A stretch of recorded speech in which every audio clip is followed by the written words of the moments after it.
ہم ختم نبوت پر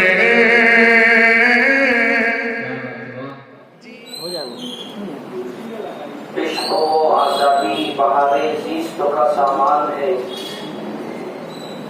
عشق و آزادی بہار زیست کا سامان ہے، عشق میری جان آزادی میرا ایمان ہے، عشق پہ کر دوں فدا میں اپنی ساری زندگی، لیکن آزادی پہ میرا عشق بھی قربان ہے۔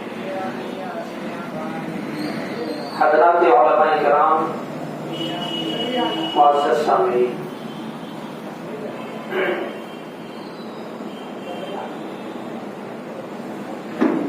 15 اگست 1997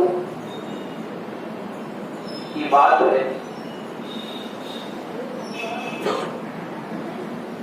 اس وقت کے ہندوستان کے وزیر اعظم مسٹر اٹل بہاری واجپئی صاحب نے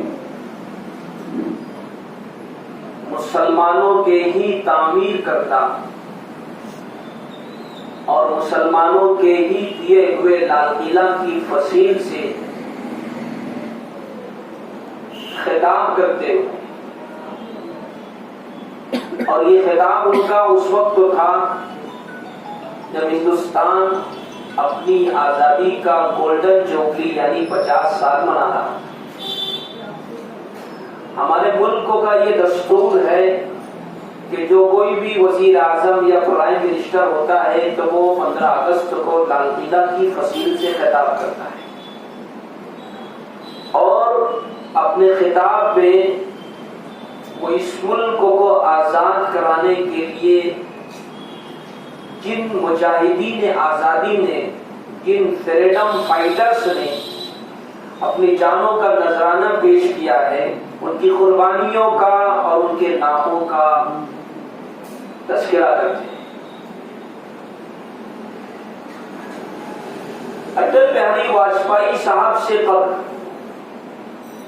جو بھی پرائم منسٹر سے گزرے ہیں، وہ اپنی تقریر میں بہت سارے فریڈم فائٹرز کے ناموں کو لیا کرتے تھے، اور ساتھ میں ایک دو شو پیس کے طور پر ایک دو مسلم مجاہد آزادی کا بھی وہ تذکرہ کر دیا، یعنی بیلنسنگ کے اعتبار سے وہ لوگ اس طریقے کی کا نام لے کر دیا کرتے۔ لیکن اٹل بہاری واجپئی صاحب نے 50 سال جب ہندوستان کی آزادی کو ہوئے، وہ موقع ایسا تھا کہ پورا ملک جشن کے اندر ڈوبا ہوا، اور اس وقت کے اخبارات اس بات کے گواہ ہیں کہ پورا دلی شہر وہ جشن منا رہا تھا، خوشی منا رہا۔ تو انہوں نے اپنی تقریر میں بہت سارے مجاہدین آزادی کا تذکرہ کیا، لیکن جان بوجھ کر کہنا چاہیے انہوں نے ایک بھی مسلم مجاہد آزادی کا تذکرہ نہیں کیا۔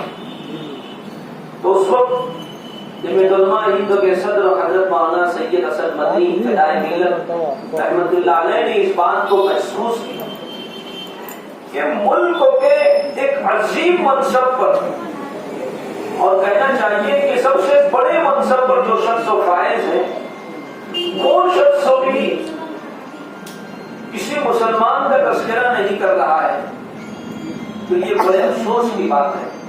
حضرت فدائے ملت رحمۃ اللہ علیہ نے اپنی اس تشویش کا اظہار جمعیت علماء ہند کی ورکنگ کمیٹی کے اندر کر کے اس بات کو پاس کرایا کہ اب ہمیں اسکولی نصابوں پر یا حکومت پر ہمیں بھروسہ نہیں، اب ہم از خود جائیں گے اور ملک و ملت کو اور بطور خاص مسلمانوں کو اپنے اسلاف کی اور مسلم علماء کی قربانیاں جو ہے اس کو یاد دلائیں۔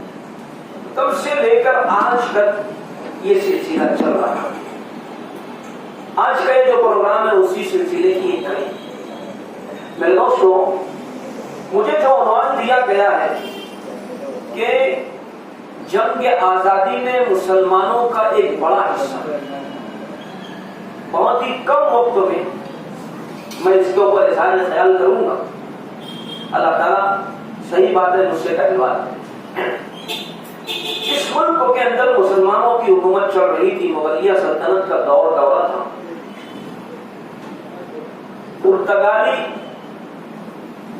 کچھ پرتگالی واسکو ڈی گاما کی قیادت کے اندر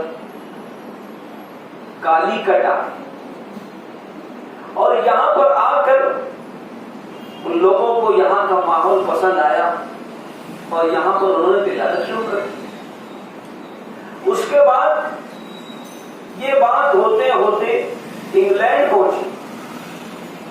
تو انگلینڈ کے اندر وہاں کے جو انگریز تھے انہیں جب ہندوستان کے حالات اور یہاں کی تجارتی منڈی سے متعلق معلومات بھی کہ بڑی کہنا چاہیے ہندوستان کی زمین بڑی زرخیز ہے, وہاں سے تجارت کرنا, وہاں سے بزنس کرنا بہت نفع بخش اور فائدے مند ہوتا ہے. مفتی سلمان منصور پوری نے لکھا ہے کہ 101 افراد نے مل کر کے ایک کمپنی بنائی اور انہوں نے اس کا نام رکھا ایسٹ انڈیا کمپنی. اور پھر وہ ہندوستان کے اندر وہ تجارت کی غرض سے آئے. یہ کہنا چاہیے یہ جو دور تھا اورنگزیب عالمگیر رحمت اللہ علیہ کے پہلے کا, وہ لوگ یہاں پر آ کر کے اجازت طلب کرتے رہے, اپنے پیر پسارنے کی کوشش کرتے رہے. لیکن جب تک اورنگزیب عالمگیر رحمت اللہ علیہ مغلیہ سلطنت کے تخت پر براجمان رہے انہوں نے اجازت نہیں.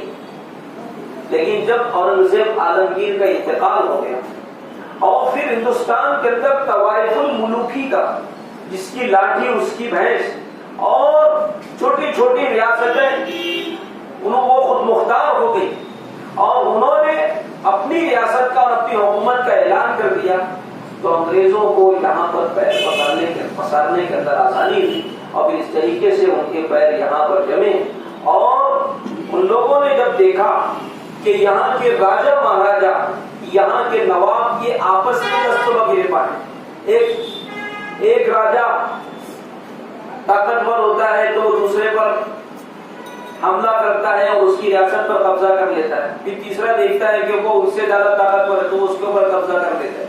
دیکھا ان لوگوں نے تو یہ انگریز بھی جو تھے یہ تن کے تو گورے تھے لیکن من کے کالے تھے, ان لوگوں نے بھی ہندوستان کی ریاستوں پر قبضہ کرنا شروع کیا, یہاں تک کہ وہ دھیرے دھیرے ہندوستان کی 4 ریاستوں پر غالب ہوئے. سب سے پہلے اس خطرے کو محسوس کیا ہے جس شخصیت نے, وہ بنگال کے نواب سراج الدولہ کے نانا تھے جن کا نام آتا ہے علی وردی خان. سن 1754 کے اندر انہوں نے انگریزوں سے باقاعدہ جنگ کی اور کلکتہ کے اندر فورٹ ولیم یہ انگریزوں کا ہیڈ کوارٹر تھا, اس پر حملہ کر کے انہوں نے انگریزوں کو بھگا دیا. ان کے نانا کے انتقال کے بعد وہ جو بنگال کی جو سلطنت تھی اس کے حکمراں بنے نواب سراج الدولہ. انہوں نے سن 1757 کے اندر انگریزوں سے جنگ, انہوں نے جو جنگیں لڑی ہے بڑی مشہور ہے, پلاسی کی جنگ, بکسر کی جنگ. لیکن اتفاق ایسا ہوا کہ مسلمانوں کے اندر سے کسی نے بغاوت کر دی اور اس طریقے سے ان کا انتقال ہو گیا. نواب سراج الدولہ کے بعد میسور کے جو سلطان تھے, سلطان ٹیپو کے والد حیدر علی, یہ حیدر علی میدان کے اندر آئے اور انہوں نے بھی انگریزوں سے آمنے سامنے جنگ کی. سن 1782 میں حیدر علی کا انتقال ہوا. حیدر علی کی وفات کے بعد ان کے جانشین ہوئے سلطان ٹیپو شہید رحمت اللہ علیہ. سلطان ٹیپو شہید رحمت اللہ علیہ 18 سال تک میسور کے حکمراں رہے اور اس دوران انہوں نے 4-5 جنگیں لڑی اور ان جنگوں کے اندر انگریزوں کو انہوں نے ناکو چنے چبوا دی. انگریزوں نے دیکھا کہ سلطان ٹیپو کو ہم لوگ آمنے سامنے نہیں مار سکتے, تو ان لوگوں نے اندر کا ہاتھ بتایا اور ایک خرید لیا میر قاسم کو, میر جعفر, میر شاہی کو انہوں نے خرید لیا اور عین میدان جنگ کے اندر اس بدبختوں نے بغاوت کی، اس طریقے سے سلطان ٹیپو شہید رحمۃ اللہ علیہ شہید ہو. جب انگریزوں نے دیکھا کہ یہ سلطان ٹیپو بھی شہید ہو گئے تو ان کی ہمت اور بڑھی، اور اس طریقے سے پھر وہ دلی کی جانب روانہ ہوئے اور دلی پر جا کر کے ان لوگوں نے قبضہ کر لیا. اس فتنے کو اس وقت کے بہت بڑے عالم دلی کے اندر براجمان تھے، حدیث پاک کا درس دیا کرتے تھے. حضرت شاہ ولی اللہ محدث دہلوی رحمۃ اللہ علیہ کے فرزند ارجمند حضرت شاہ عبدالعزیز محدث دہلوی رحمۃ اللہ علیہ 1803 کے اندر آپ نے جب حالات کا جائزہ لیا کہ انگریز پورے کہنا چاہیے کہ دلی پر قابض ہو چکے ہیں اور پورا آرڈر ان کا چلتا ہے، تو انہوں نے حالات کا جائزہ لے کر کے اس بات کا فتویٰ جاری کیا کہ ان الہند عادت دار الحرب، کہ ہندوستان آج سے دار الحرب ہو چکا ہے. اب یہاں پہ رہنے والے جتنے بھی مسلمان ہیں سبوں پر یہ لازم ہے کہ وہ جنگ کریں. چنانچہ آپ کی بات پر بہت سارے مسلمان اپنے اپنے طور سے جنگ کرتے رہے.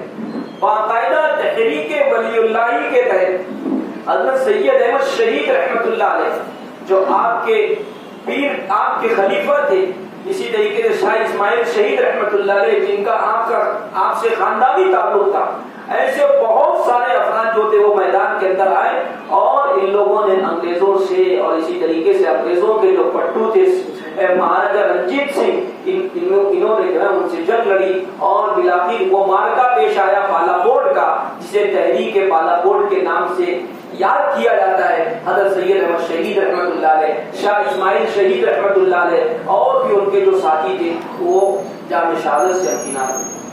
یہ تحریک رکتی نہیں بلکہ آگے بڑھتی.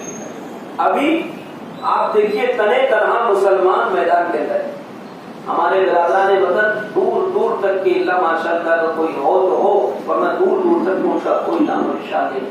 معاملہ آگے بڑھتا رہا، چلتا رہا، یہاں تک کہ سن 1856 کا زمانہ آیا. مسلمان اکٹھا ہوئے، مسلمان علماء، اور ان لوگوں نے یہ طے کیا کہ یہ انگریزوں کے بڑھتے ہوئے ناپاک قدم کو ہمیں روکنا ہے. کیا کرنا چاہیے؟ میٹنگ ہوئی، اس میں طے ہوا کہ ہمیں جو ہے انگریزوں سے باقاعدہ آمنے سامنے جنگ کرنا ہے. چنانچہ 2 محاذ بنائے گئے، ایک امبالہ کے لیے اور دوسرے شاملی کے لیے. امبالہ جو فوج جائے گی اس کی قیادت مولانا جعفر خان عیسوی رحمۃ اللہ علیہ فرمائیں گے. جو فوج جائے گی شاملی، اس کی قیادت حضرت حاجی امداد اللہ مہاجر مکی رحمۃ اللہ علیہ فرمائیں گے، اور اس کے قائدین میں دارالعلوم دیوبند کے بانی مولانا قاسم نانوتوی، اسی طریقے سے مولانا رشید احمد گنگوئی، حافظ ضامن شہید وغیرہ وغیرہ، مولانا رحمۃ اللہ کیرانوی، ایسے بہت سارے علماء کرام جو تھے اس کے اندر شامل ہوئے. لیکن وسائل کی قلت کی بنا پر مسلمانوں کو شکستوں سے دوچار ہونا پڑا. اور اس کے بعد پھر 1857 کا زمانہ آیا، اس کے اندر بھی مسلمانوں نے اپنے طور سے جنگ کی لیکن شکستوں سے ان کو دوچار ہونا پڑا. جب یہ حالات ہوئے تو اس کے بعد پھر انگریزوں نے یہ فیصلہ کیا کہ جو بھی داڑھی ٹوپی اور کرتے والا ہے پکڑو اس کو اور اٹھا کر کے پھانسی کے پھندے پر لٹکاؤ. تاریخ کی کتابوں کے اندر لکھا ہے کہ دلی شہر یہ اتنا بڑا شہر تھا کہ وہاں پر انہوں نے چن چن کر کے جو مدارس تھے ان کو ختم کروا دیا، بلڈوزر چلوا کر کے اس کو منہدم کروا دیا، ہے نا. لکھا ہے تاریخ کی کتابوں کے اندر کہ پورے دلی شہر کے اندر ایک بھی مفتی نہیں تھا میراث کے مسائل کا بتانے والا نہیں. ایسے حالات ہو گئے جس کے اوپر بھی شک ہوتا کہ 1857 کی جنگ آزادی کے اندر اس بندے نے حصہ لیا ہے، پکڑ کر کے اس کو جیل کے اندر ڈال دیتے یا پھر کالا پانی کے لیے بھیج دیتے تھے یا پھر جو ہے تختے دار پر اس کو لٹکا دیا کرتے. خود انگریز مورخ مسٹر ایڈون تامسن لکھتا ہے اپنی یادداشت کے اندر، ہے نا، کیا لکھتا ہے کہ کیسی کیسی سزائیں دی گئی مسلمانوں کو. وہ لکھتا ہے کہ ایک مرتبہ میں اپنے خیمے کے اندر تھا دلی کے اندر، تو مجھے کچھ جلنے کی بو محسوس ہوئی.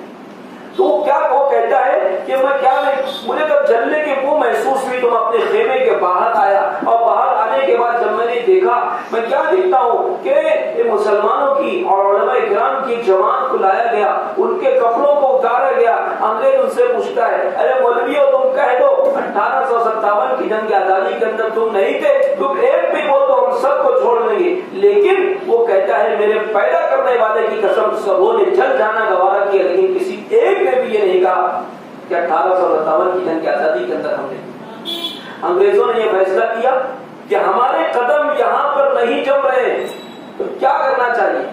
اس وقت کے بہت بڑے سیاستدان تھے ڈاکٹر ولیم، انہوں نے یہ تجزیہ پیش کیا کہ ہندوستان کے اندر سے دو چیزوں کو ختم کر دیا جائے، ایک تو مسلمانوں کو اور دوسرے علماء کرام کو، تین تو اس کے بعد پھر پلان کے تحت علماء کو اور قرآن کریم کو ختم کرنے کی سازش ہوئی۔ 3 سال کے اندر 1863 سے لے کر 1867 تک اس 3 سال کے قلیل عرصے کے اندر 14,000 علماء کرام کو پھانسی کے پھندے پر لٹکا دیا گیا ہے نا۔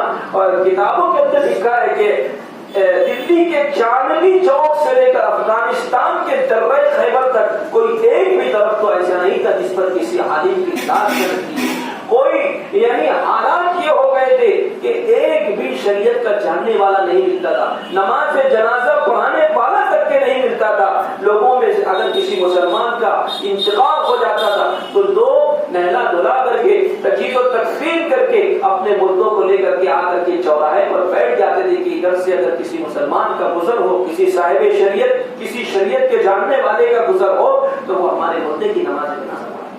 ان حالات کے اندر 1866 کے اندر دارالعلوم دیوبند کی بنیاد پڑی۔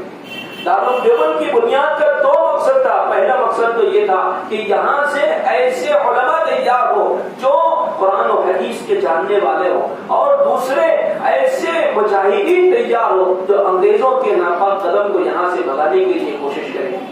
دوستو یہ سلسلہ آگے بڑھا ہے نا، اور آگے بڑھتا رہا یہاں تک کہ حضرت مولانا امداد قاسم نانوتوی رحمۃ اللہ علیہ نے اپنی حیات کے اندر ہی آپ نے انجمن ثمر التربیہ کے نام سے ایک تنظیم بنائی۔ حضرت شیخ الہند رحمۃ اللہ علیہ اور بھی 10-12 جو علماء کرام تھے ان کو جمع کیا اس کے اندر، اور اس طریقے سے آزادی کی لڑائی آگے بڑھی۔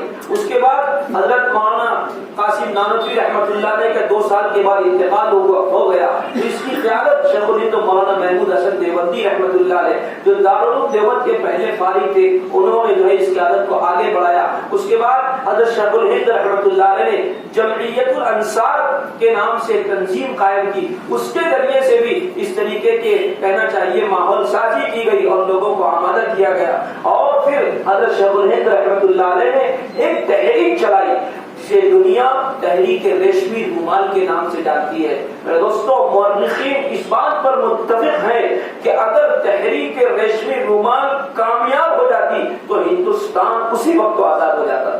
بڑی زبردست پلاننگ کی تھی حضرت شیخ الہند مولانا محمود الحسن دیوبندی رحمۃ اللہ علیہ نے، اور آپ نے اس وقت تو باقاعدہ ترکی کے جو کہنا چاہیے وزیر جنگ تھے ان سے خط و کتابت کی، اور اسی طریقے سے حجاز کے جو گورنر تھے ان سے بات چیت کی، اور بڑی رازداری کے ساتھ جو ہے انہوں نے اپنے ماننے والوں کو جو ہے کہنا چاہیے کہ خطوط بھیجوائے، اور اس کے وہی ریشمی رومال، یعنی اس وقت تو ایسا تھا کہ غدار بہت تھے۔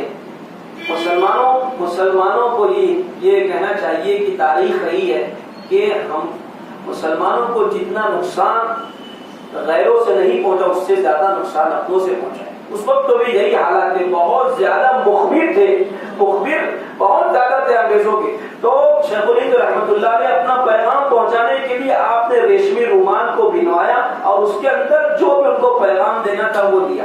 تو اس طریقے سے وہ تحریک ریشمی رومال کے نام سے موسوم ہوئی۔ لیکن بہرحال سوء اتفاق سے کہنا چاہیے کہ وہ تحریک کا راز جو تھا فاش ہو گیا، شیخ الہند رحمۃ اللہ علیہ کو قید کے اندر ڈال دیا گیا۔ یہ لمبی تاریخ ہے، انشاءاللہ ہمارے علماء کرام بتائیں گے۔ بہرحال اس کے بعد بھی یہ معاملہ جو ہے چلتا رہا یہاں تک کہ شیخ الہند کو مالٹا کی جیل کے اندر ڈال دیا گیا۔ سن 1919 کا زمانہ آیا، 1919 کے اندر شیخ الہند رحمۃ اللہ علیہ ابھی جیل کے اندر ہے. یہاں پر مفتی کفایت اللہ وغیرہ رحمۃ اور بھی بہت سارے علماء کرام نے مل کر کے جمعیت علماء ہند کا قیام عمل میں لایا. اور اس کے بعد جو ہے 1920 کے اندر حضرت شیخ الہند مولانا محمود الحسن دیوبندی رحمۃ اللہ علیہ ہندوستان تشریف لائے. مالٹا کی جیل سے رہا ہو کر پورے ملک نے شیخ الہند رحمۃ اللہ علیہ کا استقبال کیا. ممبئی کے اندر اجلاس ہوا تحریک خلافت کے خلافت ہاؤس کے اندر اور وہاں پر آپ کو خطاب دیا گیا شیخ الہند رحمۃ اللہ علیہ کا. اس طریقے سے یہ معاملہ چلتا رہا. سال 2 سال کے بعد آپ کا بھی انتقال ہو گیا. پھر اس تحریک کی قیادت شیخ الاسلام حضرت مولانا حسین احمد مدنی رحمۃ اللہ علیہ نے فرمائی اور پھر یہ معاملہ چلتا رہا. چلتے چلتے 1942 کے اندر کوئٹ انڈیا یعنی انڈیا چھوڑو نامی تحریک جو گاندھی جی نے آواز لگائی تھی. اسی طریقے اس سے پہلے تحریک ترک موالات اس کے اندر بھی مسلمانوں نے بہت ہی نمایاں رول ادا کیا. تحریک خلافت اس کے اندر بھی مسلمانوں نے بہت بڑا رول ادا کیا.